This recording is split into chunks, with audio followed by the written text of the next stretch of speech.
Welcome to Global Kindness Going Viral. Thank you so much for being here. This is a show that is dedicated to bringing you the amazing compassion and kindness leaders that are helping to be part of the solution to raise the levels of compassion, love, kindness, and peace on earth. So I'm your host, Karen Palmer. I'm the Queen of Global Kindness, known as Mindful Media Mom. And we are here. I get to interview some of the most amazing guests. Let me just share a little bit about this beautiful man who's sitting next to me, and then we're going to have an incredible experience here. So please invite your followers. Please type into the chat where you're watching from. Let us know. Hi, Sherry. The video never started? What happened? The video never started? What's going on? The video's not started. I'm talking and it's... Can you type into the chat? Can you guys hear me okay? I can hear you, Karen. Okay, here. This is a show. Okay, we're going to share this out. We're going to let people know we're live. And it looks like it's working just fine on this end. So I just checked the technology. So if you could type into the chat where you're watching from, so we can celebrate our beautiful global family. Hello, Sharon Dodd in England. Yes, you can hear me. Yay, you can hear me in England. Hello, welcome. Yes, Tucson, Arizona. Wonderful, Mary Marina. Thank you so much for sharing. So let's look at this beautiful, beautiful message that we have with our amazing Immanual Joseph. I am so excited to bring this beautiful message of compassion and this compassion leader that is really, Immanuel is the amazing Dr. Immanual Joseph is the founder and chief compassion officer of the Compassion Leaders. I love that. He's the chief compassion officer. He's a certified coach, author, speaker, consultant, scientist.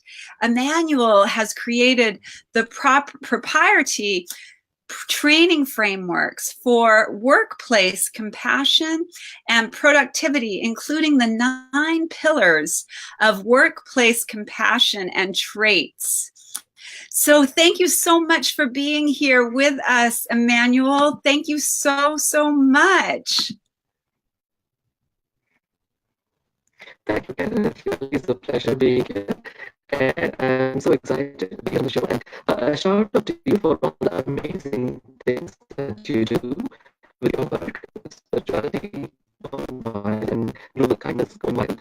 The service that you're doing is incredible.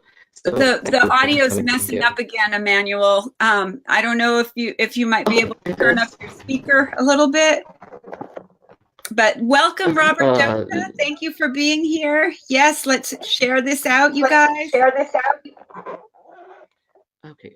Is it better now, Karen? Can you hear me? Yes, it's better now. Yes, thank you. All right, wonderful. No, I was just saying thank you for having me, and a shout out to you for doing what you're doing with spirituality gone wild and global kindness going viral. It's incredible service. The world needs it. So thank you for being you. Thank you so much. Yes, and if you guys are new to Spirituality Gone Wild, just like our page and you will get notified whenever we are live. We are a channel that is dedicated to reprogramming you to have more compassion, to have more gratitude, more joy, more love, more kindness, and more peace in your life. So, Immanuel, can you tell us a little bit about the Compassion Leaders and how this compassion has taken over your life? I just think that what you're doing with the workplace and these beautiful, beautiful programs that you have, can you tell a little bit about those programs? Absolutely. So, Compassion Leaders, the mission of this company is... It's messing up again. The audio's messing up again. Oh, I'm so sorry.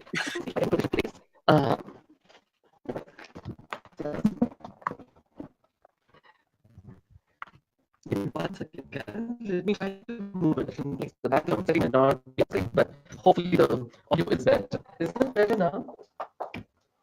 Can you hear me better now, Oh, Karen? yes, it's much, much better. Yes, wherever you're going, it is definitely a good spot. Okay, so I think it's probably my internet. I'm sorry, the visuals are not going to be great, but we'll bear with that. It's just the message anyway. So again, thanks for putting up with that. Let me see if I can find a spot. We can definitely Um, hear you. We just need you to move the camera so we can see you a little bit better. okay, is it better now? Can you hear me? See Yes, me it's better. better? Yes, Mary, he's working on it right now. We're getting that so that please have a little bit of patience with us. We're almost there. All right. So if it's all good, how about the listeners? Can you hear me now? Mary, can you Yes, hear much, me? much better. Okay, awesome. I think it was probably the internet. I found a different place to sit, and hopefully this works. Uh, Beautiful. Wonderful. So thank you for asking about Compassion Leaders, Karen. Um, the mission of Compassion Leaders is to help organizations become more compassionate. Now, this is a big need. So we spend a whole bunch of our time, and in America, I think it's an average of about 48 hours every week that we spend in the workplace. And the rest of the time, a chunk of that goes into sleeping and catching up on chores. So we give the best of our days to our work. And unfortunately, most of us, a big majority of us, are not happy in workplaces. I can read out some numbers to you. I think there was a survey that said 83% of people feel some level of stress at work. And the level of engagement in organizations is dismally low. Only 30% of people are actually engaged in workplaces. So if you think about it, if you think of an organization of 10 as 10 people rowing a boat, only 3 people are actually rowing in the right direction. 5 people are not doing anything, they are just sitting there, and 2 people are actually rowing in the opposite direction, so active disengagement. So it doesn't have to be this way. We don't need to have cases of Monday mornings. We don't need to have Monday blues. So life can be so much happier if our workplaces where we spend a chunk of our time is a place of support and psychological safety, and we feel comfortable and secure in our workplace and happy. So that is our mission. We wanted to figure out how do we bring this in a way that makes that is tangible for organizations, that creates a win-win for for the employers, for the people who are doing the work, and for the customers who are receiving the fruit of their labor. So it's a win-win-win situation all through. So Stanford, some of you might know, has a program called the Center for Compassion and Altruism Research and Education. And Dr. James Doty, who's the founder of the program, is a great believer in this idea of workplace compassion, and he has been my mentor in creating this curriculum. A lot, and we tested it out, and we found that um, when people are actually enabled to think about compassion, even the idea of constantly being aware that there is an alternate way of reacting, of behaving, of communicating with your colleagues and with your leaders, and for leaders to how they interact with their employees, the dialogue in the organizations, the setting in the organization is shifted. So that's where we come in. We bring that awareness, we bring the training, we help people change, and organizations change.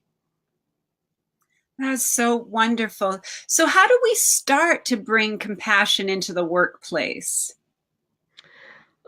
It starts with awareness. The very first thing is we need to know what we don't know, right? So it starts with awareness. Um, we have certain ideas built into our psyche, because it's a cultural thing, it's a social thing that we need to be super competitive to be successful. In fact, we feel guilty when we are not being competitive. We are encouraged to believe in a scarcity mindset. We are encouraged to believe that it's a zero sum game, and there's a lot of dialogues, a lot of paradigms that we need to challenge, and it all starts with awareness, right? So and again, one of the resistance that I see when I take this to organizations is people say, oh, compassion is weakness. Compassion is when I ask them when I talk about compassion, what do you think? What is the first image that comes to you? They say it's the holiness the Dalai Lama, or Mother Teresa, or a monk sitting on a mountaintop on meditation. all of those is probably true. In some level, they are very compassionate people, but compassion is a much more basic life trait, not just humans, but it's a life trait.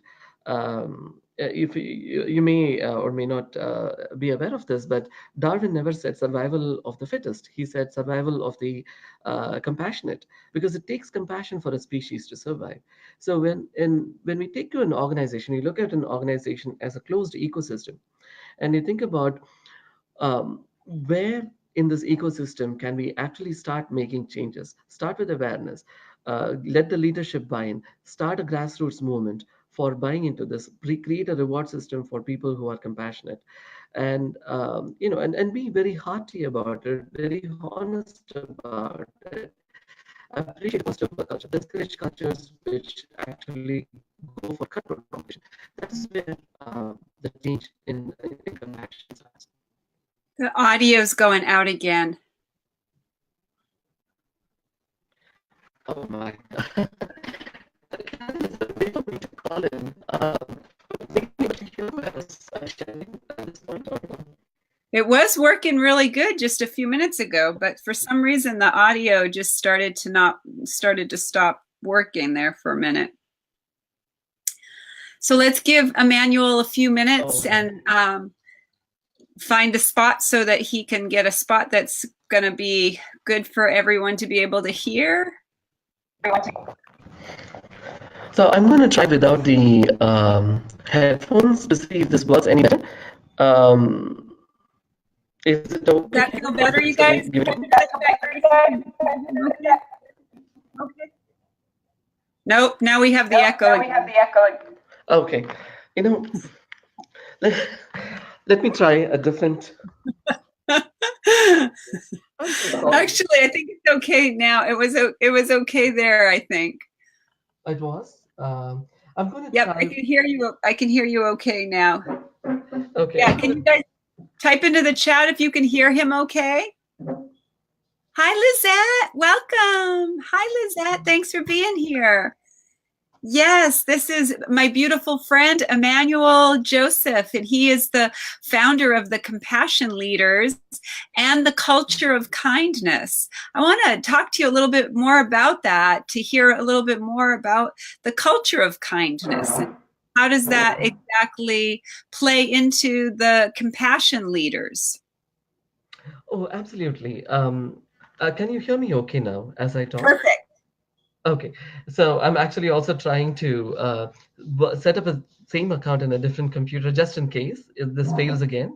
But essentially, yeah, I know we had this issue a couple of times today, so I apologize. I don't know what is happening. Technology always gives trouble, but I think it's time for us to be compassionate with the technology as well. So a little bit of self-compassion here. I think it is. I think it's kind of a lesson for all of us in compassion with the technology and with ourselves, having a good sense of humor about it and not being so attached to things going perfectly. Sometimes they don't go perfectly, and that's okay too. That is true. That is true.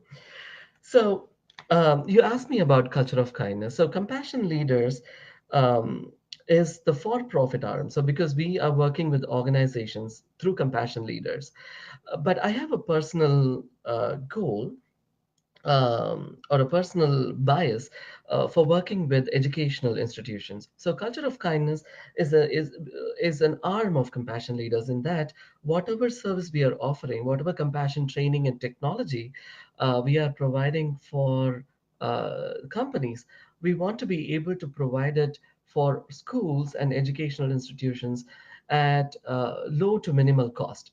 So that is the intention there. The curriculum is the same. It's still around the 9 pillars of compassion.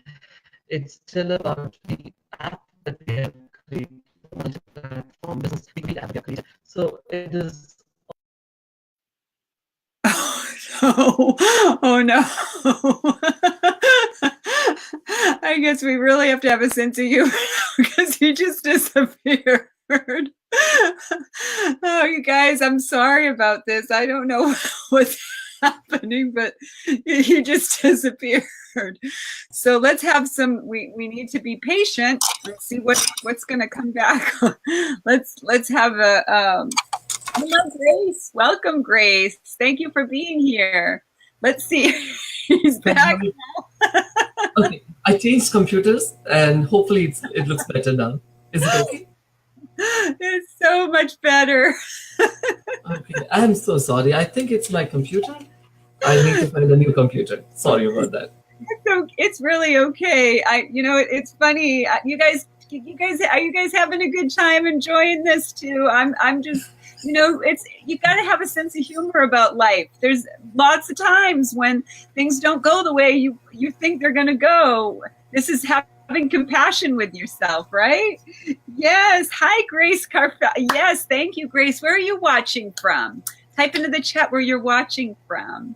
We have a beautiful guest here, Grace. I'd love to introduce you to my dear friend, Immanuel Joseph. He is the founder of the Compassion Leaders and the Culture of Kindness. So we're talking about what this beautiful organization that he is going to be building from his Compassion Leaders into a nonprofit organization called the Culture of Kindness, to bring kindness to places that need the kindness. Absolutely, absolutely. So I was just sharing, and I know there was probably a bit of an audio issue there.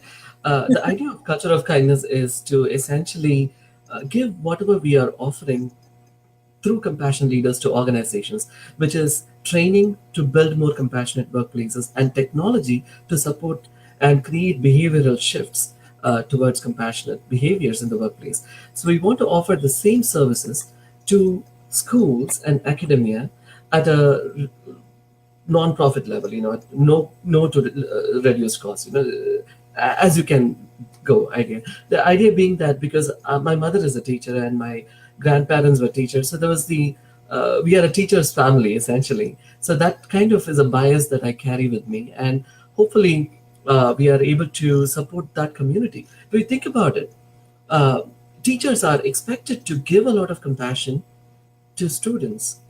They are supposed to model compassion, which the students are then going to take into their lives and the future. But they themselves are not necessarily surviving in a very positive environment. It's not only the question of how much, teacher salaries are not great. There's a lot of issues going on around that. But it is not just that. It is also about how much of stress that you actually have to go through as a teacher, limited resources and limited support. And what can we do to actually create a culture where people support each other, teachers are more connected to each other. So that's the idea that we want to create with culture of kindness, and the same ideas that we translate in workplaces will apply here to schools as well. I love that. I love that, Immanuel. And Immanuel is an incredible meditation teacher also. And he has been sharing some beautiful metta meditations, which is loving kindness meditation. And he has a beautiful, beautiful practice that has been. Welcome, Angie Taylor from Australia. And thank you, Grace from Bronx, New York. Awesome. We're so happy you're here. Thank you. So Immanuel is going to lead us in a beautiful experience. And I'd encourage you to just, because it's the new moon energy, and a lot of us are very much, we meditate with the intentions and manifestation goals.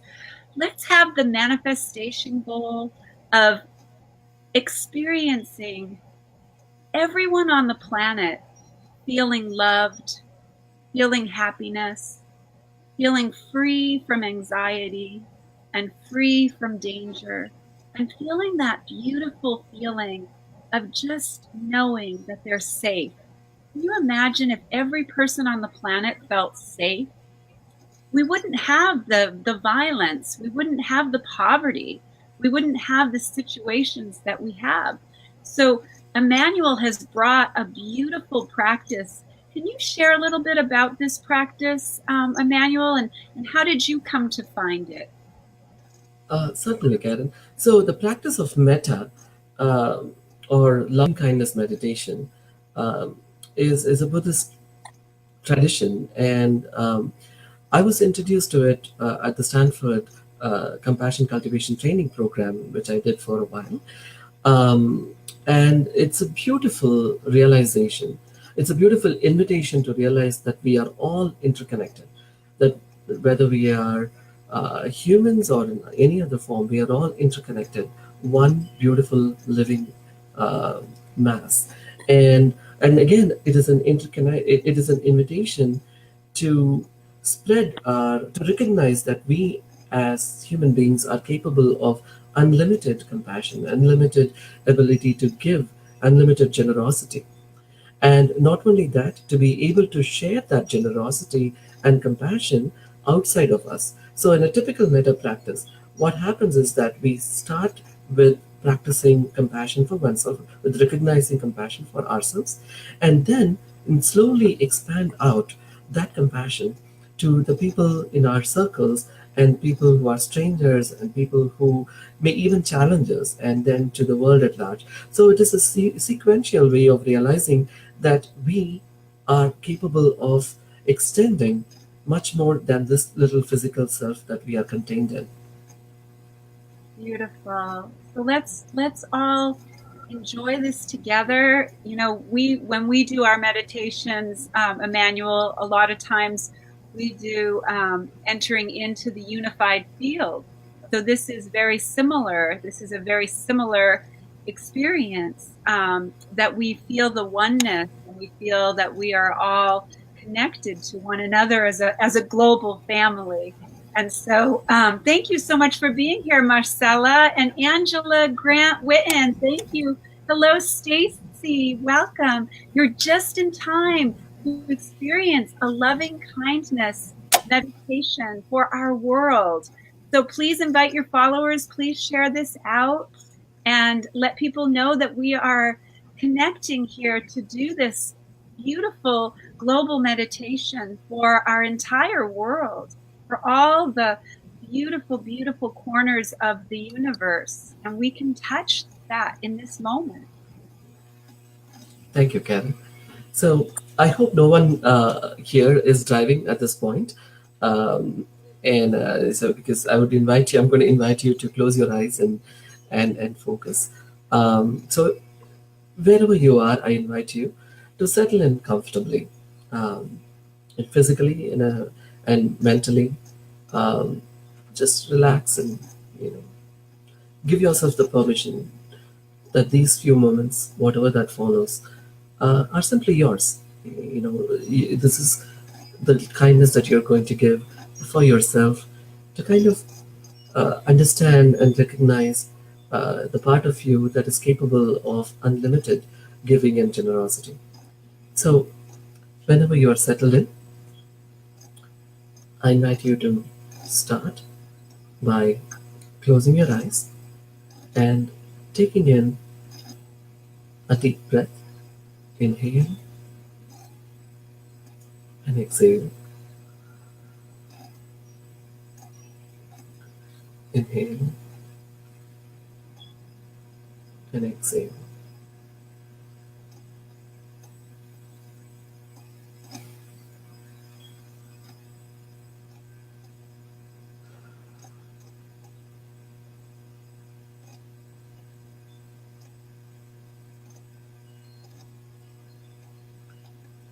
I invite you to let your breathing return to normal. And as you do, gently observe how the air feels cold as it enters your nostrils, travels down, and expands in your heart space. And how, as it comes out, it feels warm.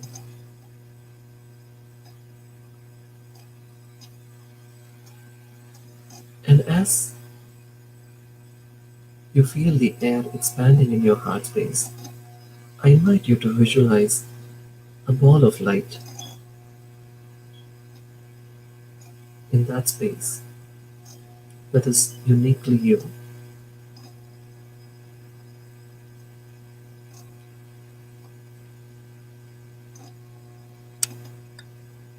This is a ball of light.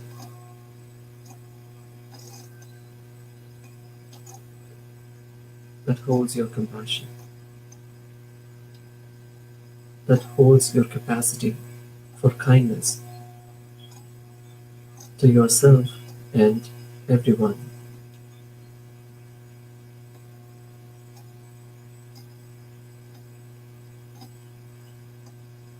I invite you to realize that you are capable of finding connection and meaning and beauty in all the things that you do, and all the judgments can wait. You are not your judgments. You are not your fears. You are not your anxieties.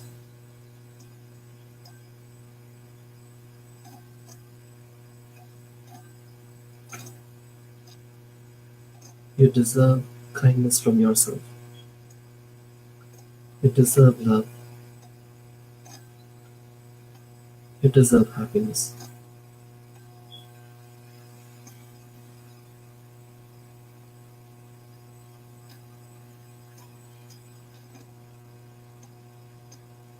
And with that realization in your heart space, in that ball of light, I invite you to repeat these words with me in silence. May I be free from danger and anxiety. May I experience love. May I be happy. May I be at peace. May I be free from danger and anxiety. May I experience love. May I be happy. May I be at peace.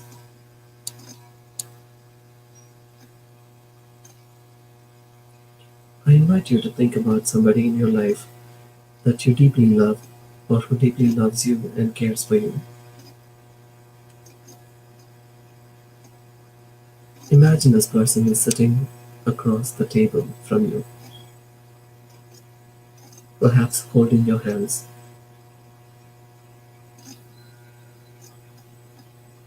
having the same desires for love and happiness as you do for yourself. You wish for this person to be happy. You wish for this person to be free from danger. You wish for this person to be loved and know that they are loved.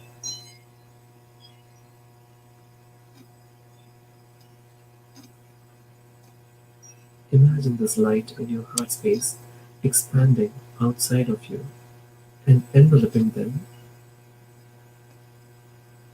connecting them in this shared desire for kindness and compassion. May they be free from danger and anxiety.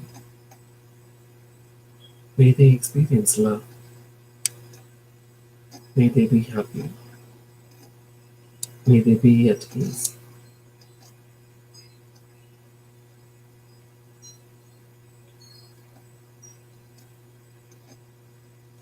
And now I invite you to think of somebody in your life who is a stranger, someone you may see but you do not fully know about, somebody you walk by in the street or in the park, somebody who works at the coffee shop that you go to. This stranger, perhaps a different race, a different color, a different language, this person too has the same human desire for love and happiness. This person too is going through this journey of life the same challenges and fears and anxieties, and a desire to be free from them.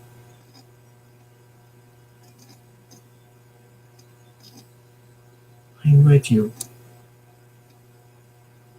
in the generosity of your compassion, to allow that ball of light expand outside of you and your immediate circle to envelop this person as well, this stranger, wishing for them the best of happiness, the best of love. May they be free from danger and anxiety. May they experience love. May they be happy. May they be at ease.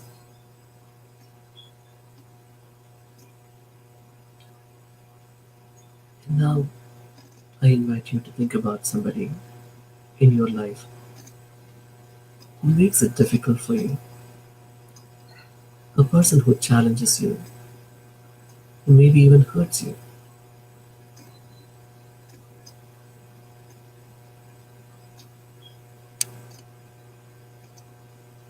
Imagine them sitting right next to you.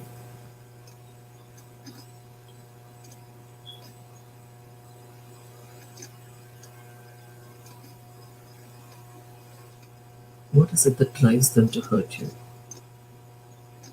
Perhaps there is ignorance, perhaps there is fear,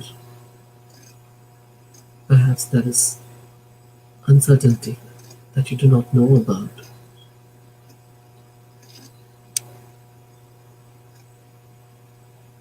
But behind all of that, in that human being, is the same desire for love and happiness and compassion and kindness. This person too is someone's father or mother or daughter or sister or brother.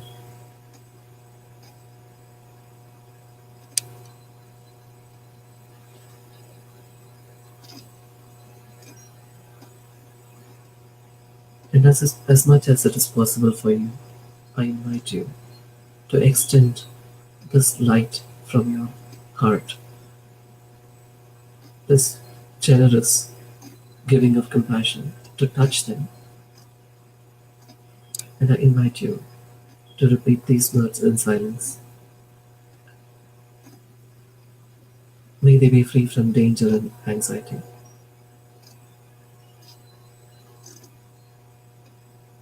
May they experience love. May they be happy. May they be at ease.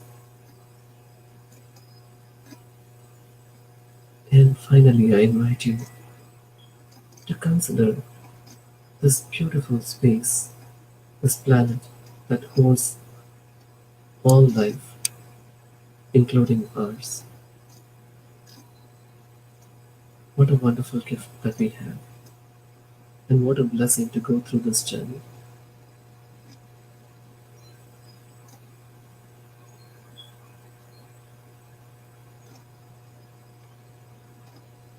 I invite you to reflect on this beautiful space that we have with gratitude,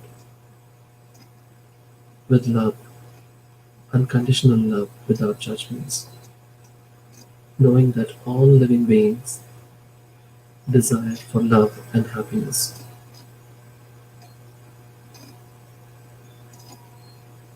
May we all be free from danger and anxiety. May we all experience love. May we all be happy. May we be at ease.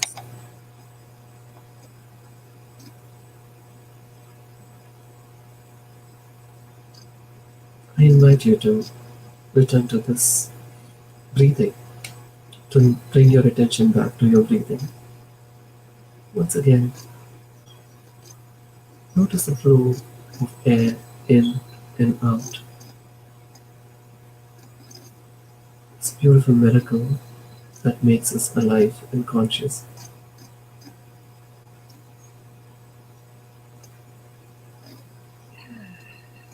Let us look at our thoughts without judgment.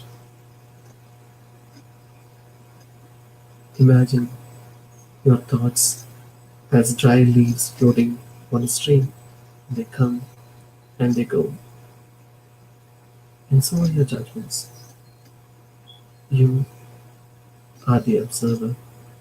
You are not your judgments.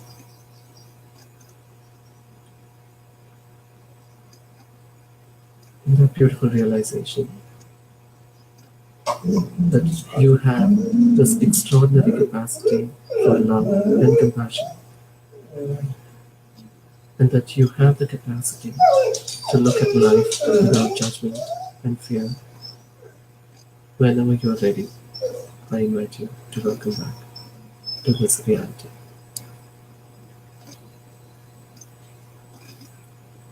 Beautiful, Emmanuel. So beautiful. I want to ask the audience, but first I want to ask you. I felt so much emotion. There was so much emotion that came up, and it felt like I was, kind of going on a journey.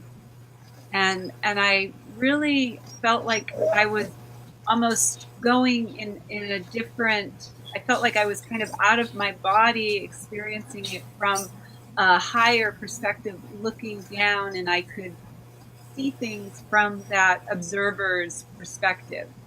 How was it for everybody else? Type into the chat. What was that like for you? Was that your first time experiencing that? So, Emmanuel, is that normal for most people to get emotional? I felt like I Oh, was going to cry. absolutely. I actually cry every time I do this, especially when it comes to the part Uh-huh. where we are talking about our the people who are challengers in our lives, right?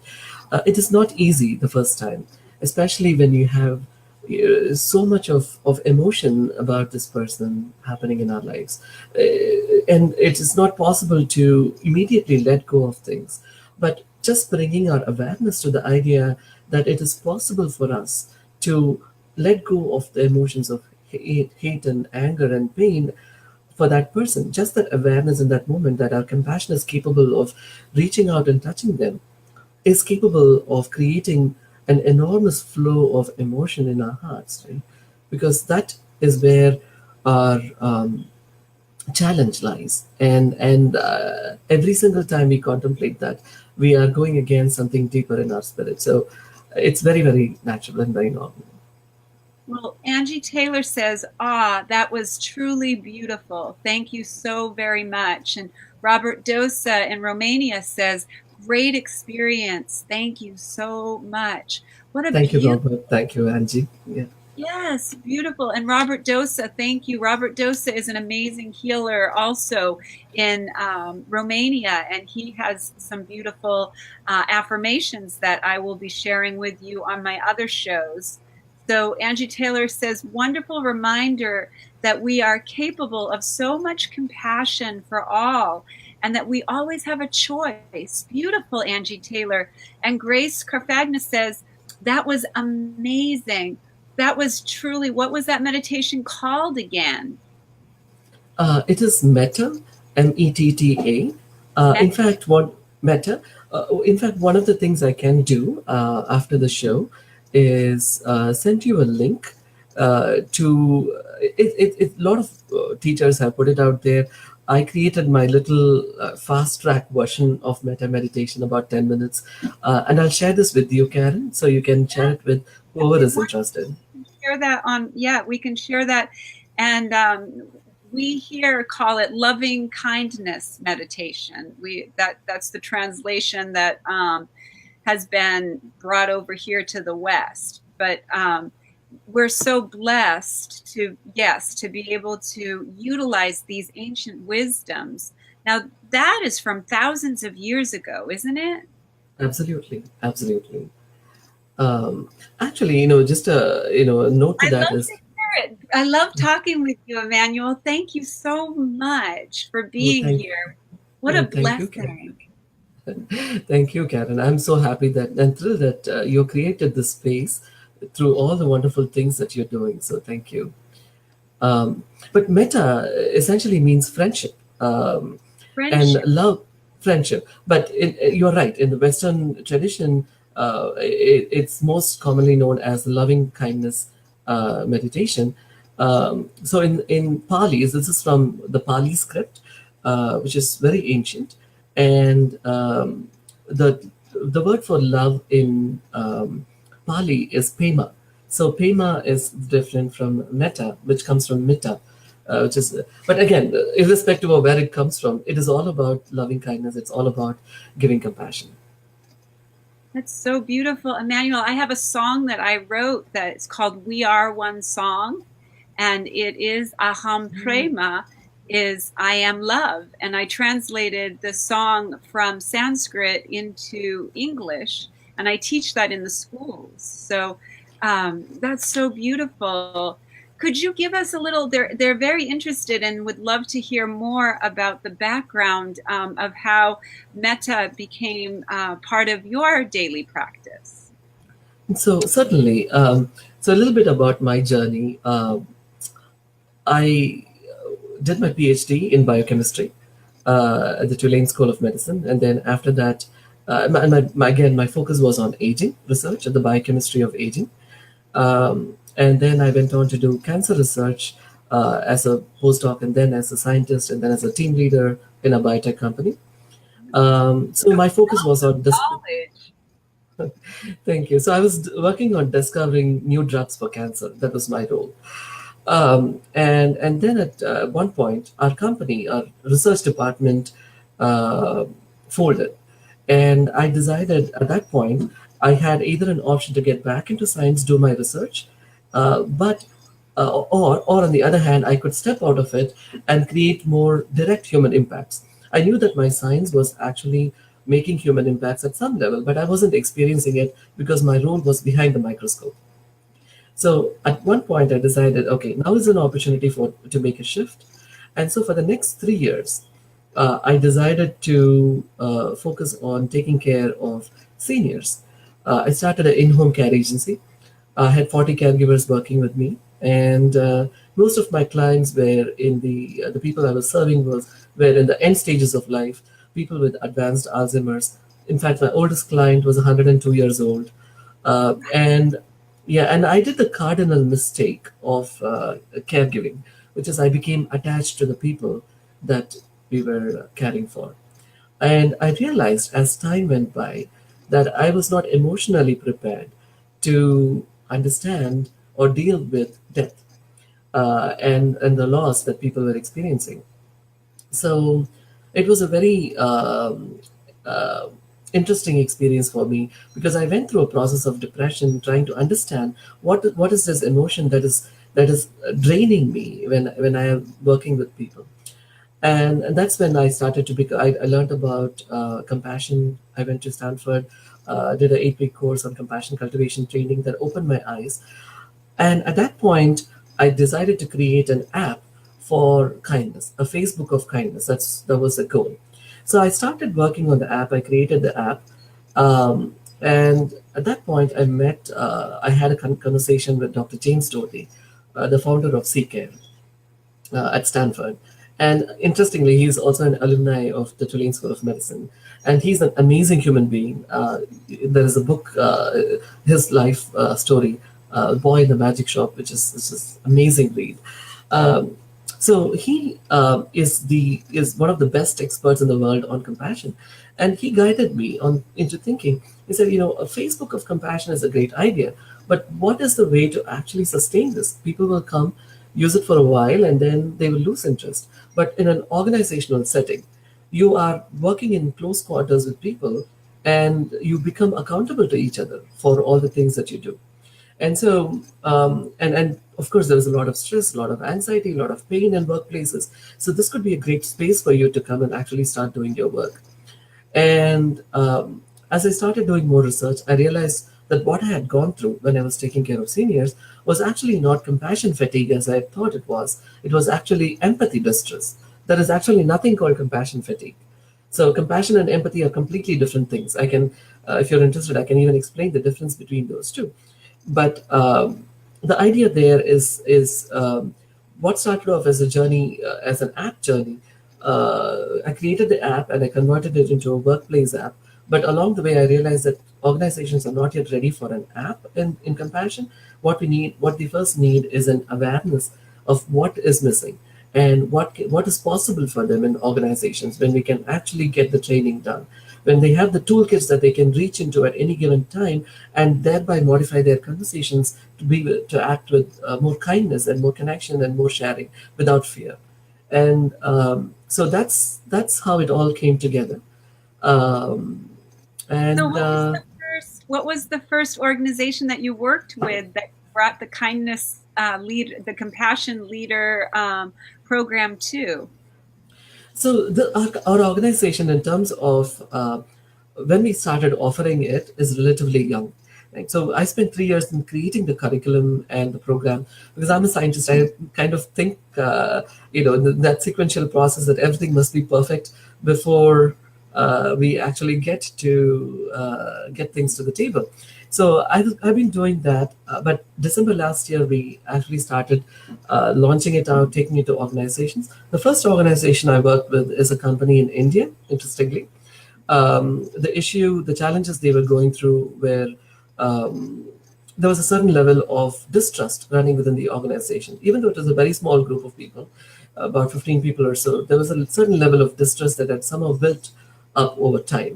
And initially, when I went in, there was a certain level of apathy that was up there, which is the worst kind. Apathy, having anger is easier than having apathy, right? When you're working with people. So, but the beautiful thing was at the end of 6 weeks, people were actually coming out and talking and saying, you know what, this is what we need to do for our organizations. Because when I heard the word our organization, I knew I had accomplished something, because that was a very different story until that time. So yeah, o- I'm getting the message out to as many organizations as possible, because this is a big issue, and a big opportunity for change. And so, irrespective of space and time and geography and industry and size, we Wonderful. all deserve compassion. So that's what I'm trying to do. Wonderful. Yeah. And could you go over the 9 pillars with us that you have talked about that have to do with the building of compassion? Certainly, certainly. So these are again time tested, nothing novel, but very much an essential part of our life. The first pillar is self compassion. Self compassion, very simply, is the ability to treat yourself as a good friend, right? And which very often we fail to do. So, if we can practice self compassion, we lay the foundation for the other 8 pillars. The second pillar is the people first mindset, is the ability to prioritize people over profits and other business outcomes. Because we are working in a workplace that, it seems very straightforward when you think about it, but many organizations don't seem to practically follow it. They have it in paper. The people say our people are our best assets, but most often than not, that's not the actual reality of practice. And the third pillar is the abundance mindset as opposed to the scarcity mindset.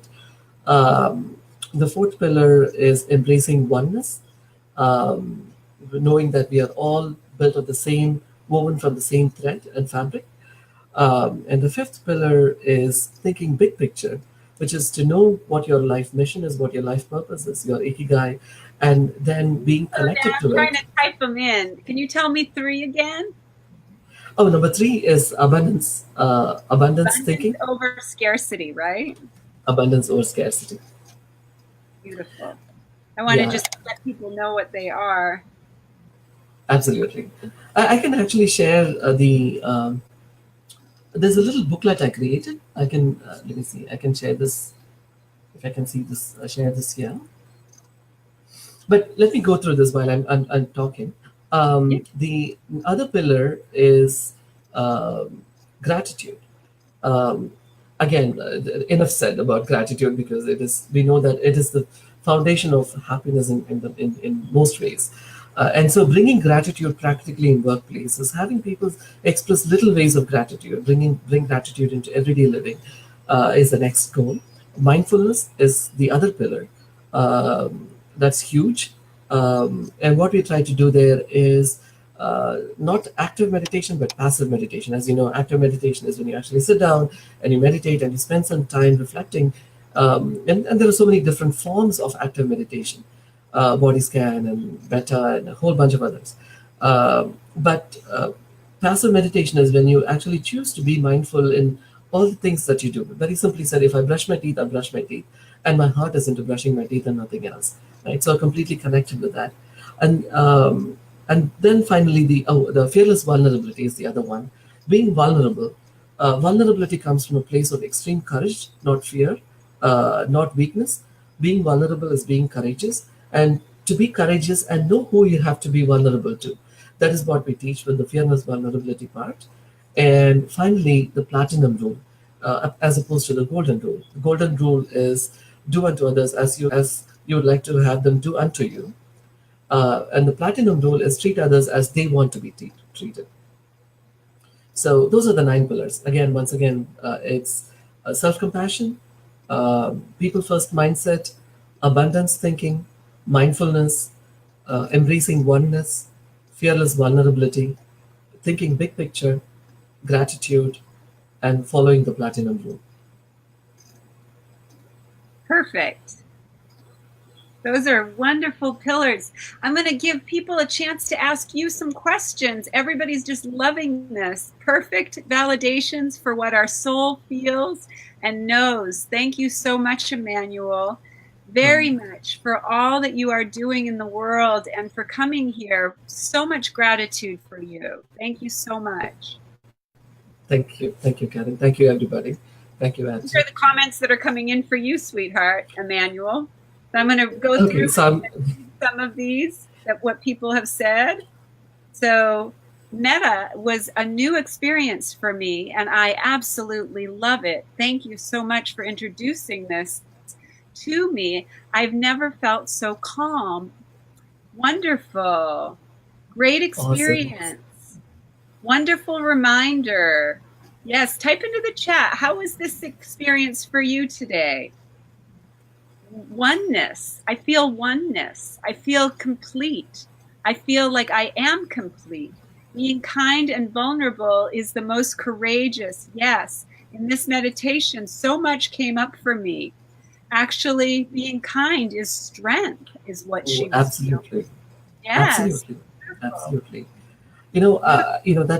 I think Angie brings a beautiful point here, because being kind, many people assume that it is being gentle and sometimes a pushover, but nothing can be further than from the truth than that, because compassion is fierce. Compassion is the ability to stand up to a storm but still be gentle in the face of it, knowing that your intent, and compassion is all about the inner intention for change, right? For positive shift. And creating that shift requires a certain level of resilience and courage, which is unmatched. So I completely agree with Angie on that. Yes, and everyone's saying we're a dynamic duo together, so we should be doing this again soon, right? Everybody wants you back, Immanuel. Will you consider coming back to visit us again? I would love that, Karen. Thank you. And I love your... We got a great community here, don't we? We have a beautiful global family. I'm so grateful for every one of you. Thank you so much for being here. Immanuel, can you let people know how they can get in touch with you, the best way that they can follow you on social media, the best way they can connect with you? Just let people know the best way they can reach out to you. Absolutely. So if you want to reach out to me directly, my email is Immanuel, IMMANUAL at compassionleaders.com. And let me see if I can type it out here. There should be a way for me to type here, I think. I'm not sure. So yes, you guys you go directly right to his email and you can send him a message directly. He has an assessment also that you can take with this compassion that we just experienced with these pillars. So You can also email him to get information about what he just spoke about, and let him know that you'd like to maybe join his email list and be notified when he has new products and things that are coming out. Absolutely. And one other quick thing that I wanted to add to this, Karen, is Emmanuel, it's spelled for you with an E. I think it just corrected. It's with an I. Let me type it in here for you. Okay. It's Immanuel at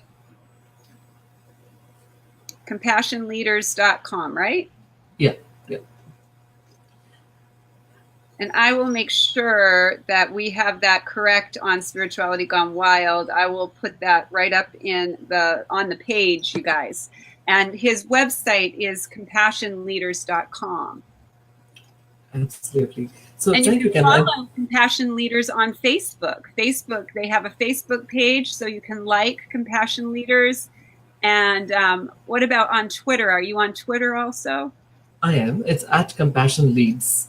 Not leaders, but at Compassion Leads. At Compassion Leads, okay, on Twitter. Yeah. Wonderful. I'll make sure to follow you. Thank you, and I will too. A very quick thought for our wonderful guests here, Karen. I was thinking, I know in a couple of days I'm going to interview your personal journeys for my blog. So what I wanted to share with the group is that we're conducting. I have a blog that I run to capture stories of compassion. And because I believe that stories are the connection between the mind and the heart. And if you have a story of compassion that changed your life, a personal incident that changed your life experience, and if you have experienced compassion, I would love to talk to you, and I would love to capture your story and use it in our blog as well. So hopefully that'll all get into a storybook sometime. Did they email you? So you guys, he's looking for you to share your story. Robert Dosa, here's your opportunity, sweetheart. You're looking for that opportunity. Angie Taylor, you've been looking for that knock on the door. Here it is. You've got that. You've been calling for this. You've been asking, how do I share my voice? How do I share my message? How do I share my story? And now Immanuel has just asked you. So if you're hearing this message, know that this is your message. Yes, just know that this is your message, and it's time for you to share your compassionate story. So people need to hear your story. People are beautiful. Immanuel has a beautiful platform to bring this to the masses. So please consider emailing him with your story. Yes, Angie Taylor. I bet you will. And Robert Dosa too. Robert Dosa has a beautiful story to share, and I hope that he will email you. And thank you, Immanuel. Thank you so much for this beautiful opportunity. And Sherry McCartney, wonderful. I hope you will send in a compassion story. We would love to hear it. I'm looking forward to having the beautiful Charter for Compassion. Marilyn Turkovich will be on my Team Kindness show this Thursday night at 5 p.m. Pacific Standard Time. And if you're new to Spirituality Gone Wild, please turn on your notifications to be notified when we are live, because we are a channel that is dedicated to raising the levels of compassion, joy, gratitude, love, and peace on earth.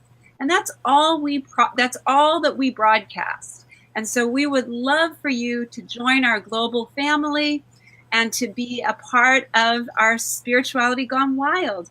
You know, Spirituality Gone Wild is a vision of science and spirituality coming together, utilizing all of ancient wisdom with modern technology, and bringing you the most incredible people like Immanuel to hear these ways that we can be part of the solution, and ways that we can bring more compassion to our corner of the world. And look at all of the opportunities that we're offering to you guys to be able to share your gifts and to be able to share your story. We'd really love to hear from you. So I hope that you will Thank you, Sherry. Great show, they said. Oh boy, this is wonderful. Yes, I hope that you will come back, Emmanuel. Is there anything you'd like to say in closing? No, I just want to thank you again, Karen, and for all the people who were uh, here today. And I wish you the very best. May you all be free from danger and anxiety. May you experience love this week. May you be happy always. May your life be at ease. Thank you. Wonderful. And Angie Taylor, you say that this might be a little out of your comfort zone, a step out of your comfort zone. Let me just point out that when you step one step out of your comfort zone, you step into your dream zone. Step into that dream zone, Angie Taylor. We would love to hear your story, and I would love to promote all of you. And I promote all of the kindness and compassion articles and blogs that Emmanuel produces on all of my platforms. So please consider sharing your story. And thank you so much for being here. Remember, it's growing and growing the more we speak. Kindness, compassion, it's at its peak. I challenge you. You challenge me. We are one global family. There's unity in all we seek. So spread this wide and find a way. Do something kind every day. Have a great night, guys. Thank Beautiful. you. Thank you. Yes, Bye. I think you're being called, you guys. We'd love to hear your story. Feel this as your calling. This is opportunity knocking on your door. Will you answer?